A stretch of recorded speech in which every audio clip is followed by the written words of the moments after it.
दोस्तों की हाल चाल ने जनाब तुसी देखते पे हो अपना देश पंजाब टीवी ते मैं थोड़ा मेजबान मोहम्मद नदीम खरल।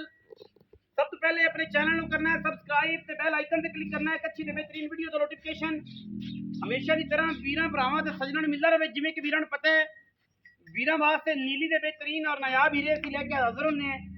अज भी वीरां वास्ते जनाब एक तीसरे सूबे दी मझ रेट मझ दा यसनों वाला और इंशाल्लाह वीरां वास्ते अज फिर एक लंडी लैके आए हैं।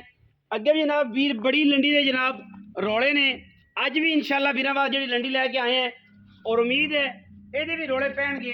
अखां बिलियां सिर कुंडा एक हड्डी पुट्ठा जनाब चंगा चौड़ा और जनाब खुड्डा वीरां दे सामने माशाल्लाह चंगी में दुध दी और गवाल दी जनाब शहजादी है। इंशाल्लाह रेट भी मुनासिब देना है और इंशाल्लाह यस नो वाला रेट देना है। लम्मी चौड़ी गल करनी नहीं जेड़े वीर नूं समझ आवे यस नो होगी।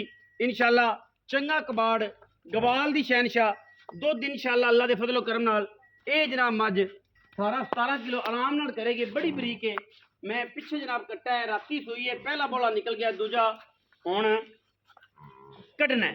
बाकी लैने देने मुकद्दर ने अल्लाह दे फजलो करम नाल वीरां दे सामने वीर जेड़े ने इंशाल्लाह वेख के राजी होणगे और इंशाल्लाह ये मैं जिहड़ी है अपना देश पंजाब टीवी से अपना आप बखा रही है। पिछे जनाब दे कट्टा है और जनाब मझ राती सूई है तीसरा सूआ है और मैं पूछल तू लंडी है। बाकी थना की हर किस्म की साडी गारंटी वीर कोई आवे मौके ते तसल्ली करे चोवे कोई एतराज नहीं किसी किस्म का। गवाल दी शहनशाह रेट मुनासिब और इंतहाई मकबूल देना है अज की वीडियो के ताकि वीर कोई परेशान ना हो कि यार रेट बहुत ज़्यादा सी गलबात बहुत ज़्यादा सी और अलहमदुलिल्लाह काम जोड़े ने वो इंशाल्लाह सुच्चे तो सुथरे। बाकी फिजिकली मैंटली तुसी मझ नूं चैक कर लेना अलहमदुलिल्लाह सोने वर्गी है। कट्टा विखाओ जी नाल बिल्कुल कट्टा नाड़वे नाल बिल्कुल खड़ा है राती सूई है दूसरी चवाई होनी है जोड़ा वीर आके करे थना की गारंटी होएगी। दुध मैं इंशाल्लाह 17-18 सेल आराम ना करेगी। कैमरे की निगाह दे विच मझ दी लुक कैमरामैन साहब विखाते रहो। यह पिछे बच्चा सी और यह जनाब मझ है वीरां दे सामने क्योंकि दूजे बोले च खड़ी है। मैं जो पूरे दुध दे जोपन ते आई इंशाल्लाह जमाना वेखेगा वीर वेखेंगे अलहमदुलिल्लाह कि मझ दी की क्लास है की जात है की खानदान है। और इंशाल्लाह अपना देश पंजाब टीवी ने हमेशा नीली बार के खूबसूरत और बेहतरीन जानवर विखाए ने जिन्हां दे विच कोई वाधा घाटा किसी किस्म का नहीं।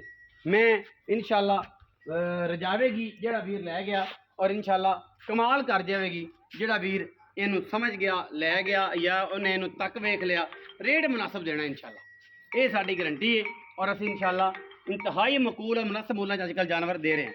आओ हाँ जी नबी साहब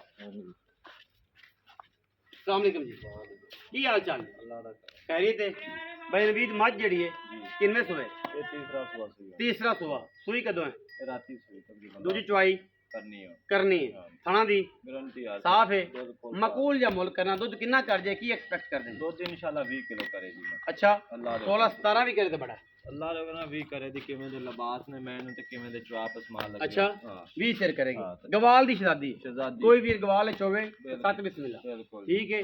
लेकिन मुल की है प्यार वाला मुल भी करना है मुनासिब करना है। केड़े पैसे ले लेने ना 4 लाख ते 25,000 जेड़ा ले लेना 4-5 4.5 60-70 नहीं 4,25,000 रुपया जेड़े ले लेने कोशिश करांगा ये लाड प्यार ते मुहब्बत कराइए तोड़ फिर के मझ एक बार विखा दे करके ताकि तसल्ली हो जाए वीरां दी। बाकी लैने देने मुकद्दर ने गर्मी इंतहा दी है और तुसी भी वेखदे पे जे असी भी वेखदे पे एक चवाई पहले हो चुकी है दूजी चवाई आज शाम को होनी है। और जनाब मैं माशाल्लाह फिजिकली एक बेड़े जेडी मझ है और घरे चोण पीण नूं चंगी है।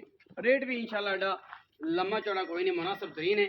वीडियो अच्छी लगे वीडियो लाइक करना है शेयर करना है कमेंट करना है और अपनी राय नाल सानू जरूर आगाह करना है। पाकिस्तान जिंदाबाद पाक आर्मी हमेशा जिंदाबाद।